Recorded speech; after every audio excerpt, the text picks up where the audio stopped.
गणतंत्र दिवस के मौके पर पुनः हमसे जुड़े हैं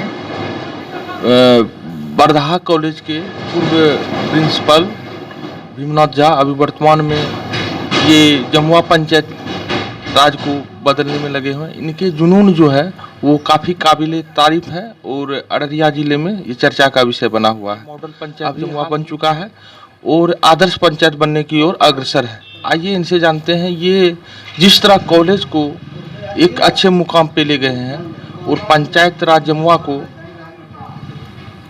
काफ़ी खूबसूरत और आदर्श पंचायत बनाने में जुटे हैं, इसमें ये जुनून इनको कहाँ से प्राप्त होता है? किसी भी पद पर आने से पहले समझना पहले अनिवार्य है। जिस उद्देश्य से यहाँ की जनता द्वारा हमको मुखिया पद पर चयनित किया गया, उस उद्देश्य की पूर्ति करने के लिए जो रास्ता है, जो समस्याएं हैं, वे आगे बढ़ना पहले धर्म बनता है। जमुआ पंचायत में आज तक जो काम हुआ है, मुझे अररिया में सुनने में मिला। जब मैं शपथ लेके गया था तो सीधे कहा, उस शब्द का मैं प्रयोग नहीं कर सकता हूँ, किया 200 पंचायत। तो वो लोग बोले तो मैं उदाहरण दिया। तो उसी समय मैं संकल्प कर लिया कि नहीं, इस पंचायत को इस जगह पर लाकर रख दें ताकि आने वाला पीढ़ी जो भी बनेंगे मुखिया, उसको कोई कठिनाई नहीं होगी और हमारे जैसा सुनना नहीं पड़ेगा। अब है कि जिस दिया मैं उसमें बीमार था, बीमारी की अवस्था में ही वहाँ से आने के बाद मैं चुनाव लड़ा था और उतना हार्ड कंटेस्ट होने के बाद 281 मतों से मुझे विजयी बनाया जनता, कुछ उम्मीद लेकर। उस उम्मीद को पूरा करने के लिए हम हर संभव प्रयास और आते ही साथ सबसे पहले मैंने SLWM योजना लाने के बाद कार्य को स्टार्ट किया, जो मेरा रेड जोन से येलो जोन, ग्रीन जोन कहिए, उसमें चला गया। यानी मेरा हर आइटम उसमें पूरा हो चुका है। WPU का मैंने मकान तक बनवा दिया, डस्टबिन है, सफाई, सब काम चल रहा है। और एक झलक विकास की ओर पहले यहाँ यातायात की जो असुविधा मैंने देखा, उसको देखते हुए आते ही 7-15 बीच का टाइट फंड से 5 सड़क हम बनाए। उसमें मैं ये PCC ढलाई के प्रावधान नहीं था, रोक दिया था बीच में कि ये फेवर ब्लॉक ही लगा सकते हैं। तो लाचारी 4 रोड फेवर ब्लॉक का हमने वार्ड नंबर 1 घरवा, एक सड़क हम 3 नंबर वार्ड में मंडल टोला में बनवाए। बनवाने के बाद फिर हम SLWM की ओर बढ़े। वहाँ जाने के बाद ये डस्टबिन का व्यवस्था जो था, या पहले उसका चयन करना था सफाई, तो उसमें था कि 15 वार्ड मेरे यहाँ है तो 30 होना चाहिए, 15 स्वच्छता कर्मी, 15 पैदल रिक्शा चालक, उसका चयन किया गया। और 15 वार्ड में 30 मानव बल हो गया, 5 मानव बल पंचायत लेवल पर, जिसमें एक सुपरवाइजर है, एक ई रिक्शा चालक है, एक उसका सहायक है और 2 WPU का केंद्रीय का स्वच्छता कर्मी है, जो डस्ट छांटता है, जमा होता है उसको छांटता है, गीला कचरा करके। वो प्रक्रिया पूरा करने के बाद, ट्रेनिंग जाने के बाद उन लोगों को काम पर हम लगवा दिए। लगवाने के बाद इसके बाद इसमें सॉकपिट एंड जंक्शन चेम्बर आउटलेट, इसकी चिट्ठी आएगी। इसके आधार पर प्रत्येक वार्ड में 2-2 बनाना था। क्योंकि मेरा फेज़ 2 में है, फेज़ 3 में क्या है तो मैं नहीं बता सकता। फेज़ 2 में मेरा पंचायत आया है, अररिया प्रखंड का 3 पंचायत में 1 जमुआ भी मेरा है। तो उसमें कहाँ पर थे हम? हाँ। तो इसके बाद हम आगे बढ़े। ज्वाइंट चैम्बर मेरा 30 बन के तैयार हो गया, MB हो गया, सब कुछ हो गया। WPU में हमारे सामने काफ़ी कठिनाई आई, यातायात लेकर के, वहाँ डाइवर्सन था, बहुत कठिनाई हुई वर्षा लेकर के। ऊपर से दबाव पड़ता था कि क्यों नहीं हुआ। सिस्टम ऐसा है कि एक भी पैसा गवर्नमेंट की ओर से नहीं दिया जाता है। मनरेगा को दे दिया फंडिंग करने के लिए, टोटल पैसा जाइएगा वो घुमा लेगा, तो सामान नहीं देना चाहेगा आपको। उससे फेस कीजिए, करने के बाद आप 7 लाख के लगभग लगने के बाद उसको बनाने के बाद जिला लेवल का वीडियो मैडम सबको बुलाया गया, डीसी सबको, जितने भी पदाधिकारी आए सारे लोग उसका उद्घाटन किए। फिर उसका एमबी भी कराया गया। काम शुरू है मेरा, वो योजना मेरा लगभग पूर्ण हो चुका है। आप अपने कार्यकाल में ही इनको आदर्श पंचायत बना लेंगे?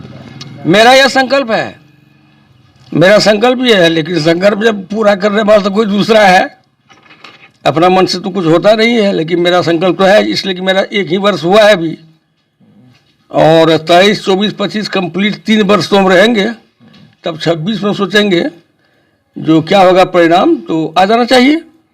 सर एक बात जानना चाहते हैं कि रिटायरमेंट के बाद एक्चुअली आप काफ़ी बच्चों का भविष्य संवार चुके हैं और आप संपन्न भी हैं, आप अपने जिम्मेदार पारिवारिक जिम्मेदार, आपके पुत्रवधू, बेटी, दामाद सब अच्छे जगह पे है, डॉक्टर है, शिक्षिका है, फिर भी जो है आप ये समाज सेवा जो है ये आपको कहाँ से ये मिलती है ऊर्जा?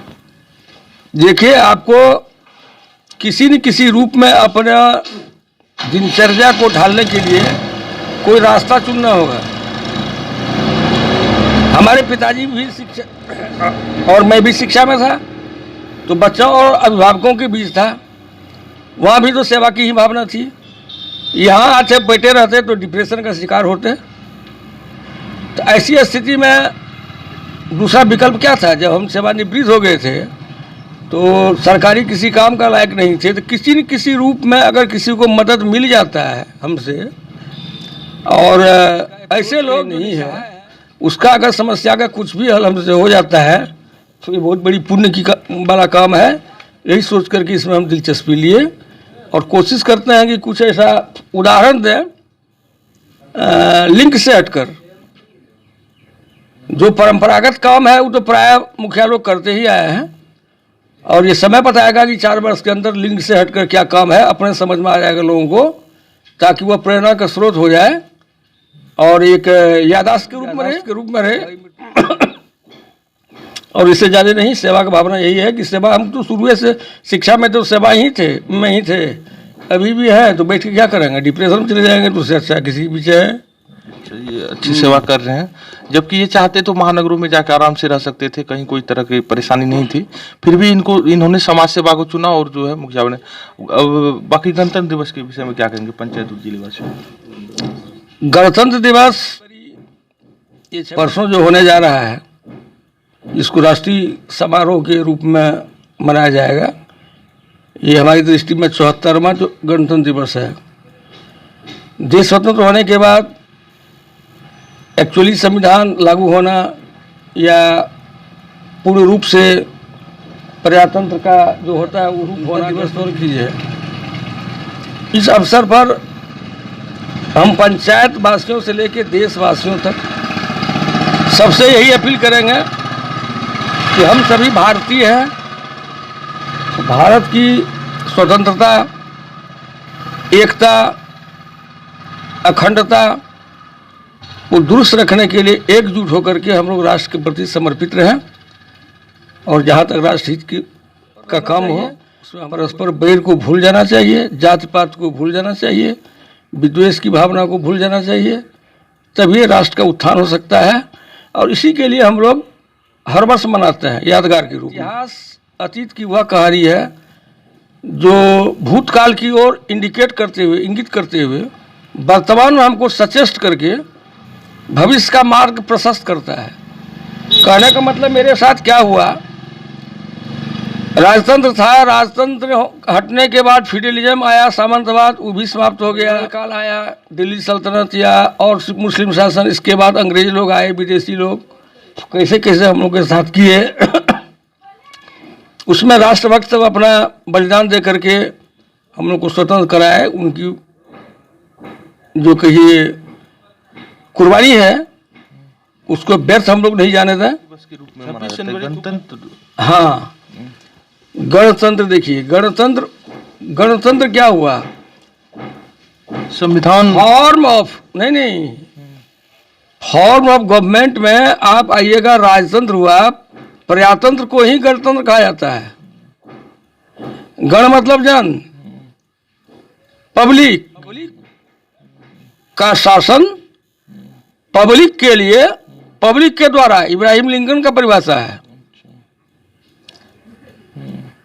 तो यानी कि राजतंत्र समाप्त हो गया, वो सामंतवादी सिस्टम खत्म हो गया, 100% हम जनता के हाथ में शासन है कहा गया है। इसीलिए इसको गणतंत्र दिवस, गणतंत्र उसमें संविधान लागू हुआ उस तिथि को, तो संविधान लागू हुआ तो इसके बाद पूर्णता हो गया, हमको स्वतंत्रता के बाद कानूनी मान्यता हो गया, सब कुछ हो गया, उसी के आधार पर हम लोग चल रहे हैं। अभी उसमें अमेंडमेंट होता है, संविधान में नहीं होता, ऐसी बात नहीं है, आवश्यकता देख के अमेंडमेंट किया जाता है।